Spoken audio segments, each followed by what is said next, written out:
language experts analyze Queen Elizabeth's relationship with her grandchildren. Gone is very different behind palace walls. To the world, Queen Elizabeth II is a monarch. To her 8, count 'em, grandchildren, she's simply gone.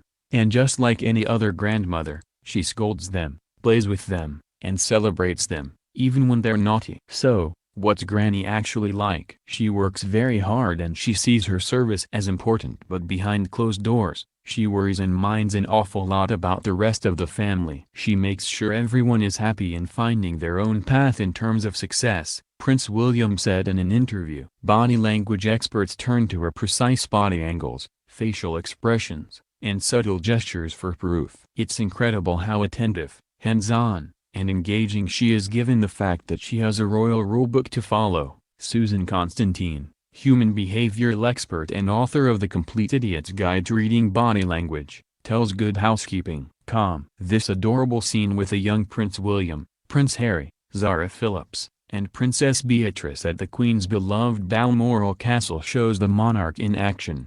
This particular instance is striking because she throws her royal body bubble out the window and gets close with her grandkids. Patty Wood, body language expert and author of Snap, Making the Most of First Impressions, Body Language, and Charisma tells Good Housekeeping.com. By normal standards, Wood explains that you'd hope to see a grandmother and her grandchildren within 14 inches of one another, and the Queen is coming pretty darn close. Normally, we see the Queen in front and a few steps ahead of everyone else, but here, she steps back and lets the kids lead the way. Around 101, Wood continues. The triangle formation between the Queen, Prince William, and Prince Harry on the horse indicates a sense of equality and togetherness between them, an unusual sighting for the Royal Highness. When the whole family's together, however, the Queen is very much in charge. While taking their Christmas photo in 1990, Her Majesty doesn't let the formality of the occasion take away from her mama bear mentality. The moms, Duchess of York and Princess Diana, step aside and let the Queen take over the parenting role, which is interesting to see, explains Constantine. If you watch closely, you can see the Queen shoo photographers away and put her grandchildren in place. With 8 grandchildren comes 8 unique and special relationships. You know what that means. The experts analyzed each pair to get to know the Queen, and our other favorite royals, on a more personal level.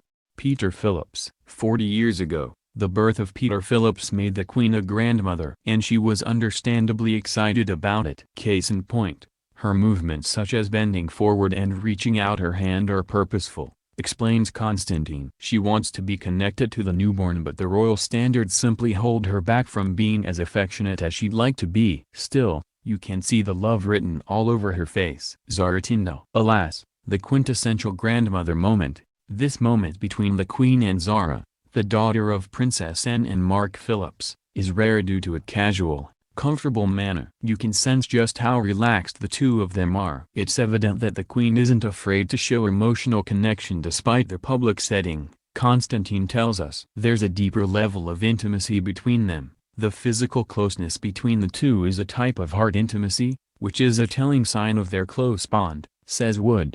Prince William. It's no surprise that the future King and Queen Elizabeth have a special relationship. In an interview, the father of 3 says some of his fondest childhood memories were with his gone. There were moments when she loved the noise and running around house because it brought the house to life and the real family atmosphere alive. There were moments where I think she wanted to smack us on the head and tell the naughty children to go next door. There's a tremendous sense of pride between the two. Although this is a formal occasion, you can sense just how proud the Queen is of her grandson, explains his work The Royal Air Force, explains Constantine. It's simple. The monarch is incredibly happy to see the success of her grandchildren and isn't too shy to show it even when there are cameras around. Prince Harry. Is that a kiss for Granny, Harry? Possibly. Whether it's a peck, a whisper, or a friendly greeting, Constantine points out the meaning behind the Queen's not-so-subtle pursed lips. To feel close to someone and allow the body to completely focus on the moment, people may tightly close their eyes or lips, explains Constantine. Here, the Queen's pursed lips indicate that she's deep in thought and feeling strong emotion. Maybe her grandson was sweet-talking her after all. Princess Beatrice of York. She may not be a working royal, a.k.a. no money or police protection from the royal family, but that doesn't change how the Queen sees, or treats, her granddaughter. Their smiles say it all. Beatrice, in particular, has all teeth on deck, Constantine tells us. Even while putting on her gloves, the Queen is looking directly at her granddaughter and completely engaging in the moment. While Beatrice may look shy or even disinterested, Constantine assumes it's because they're on a time crunch. You know, places to go, people to see. Princess Eugenie of York. Sure, there might be rumored drama between Eugenie's parents and the Queen, but clearly that doesn't, and shouldn't, get in the way of their relationship. The Queen is very present when she's with her granddaughter, Constantine tells us. Even more noticeable, Eugenie has her hands draped by her sides, showing that she's relaxed and comfortable around her grandmother. However, Wood notes that there's a slight level of tension between the two. Despite her smile, the Queen is blocking off her granddaughter by having her feet crossed and hands covered. She explains, "Our guess is that it's due to circumstances specific to the event.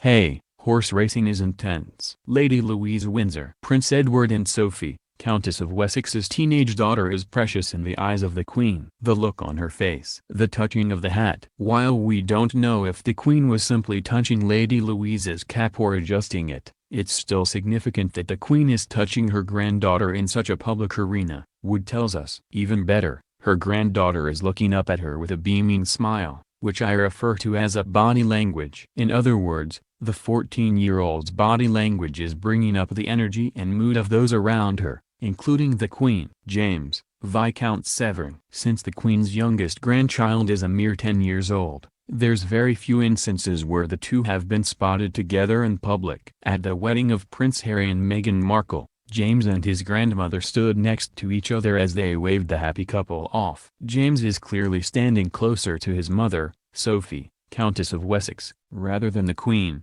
says Constantine. Still, the Queen has her torso turned, creating a horseshoe formation between the three of them, which is her way to bring the family closer together. Proof that the discomfort is one-sided, and is totally understandable given the young royal's age. The final verdict. The Queen lights up around her grandchildren. Their relationship, while different than the idealized concept, may be peculiar to us, but it's their normal, explains Wood. Regardless, there's a genuine joy in her face when she's with her grandchildren, and that's all that matters.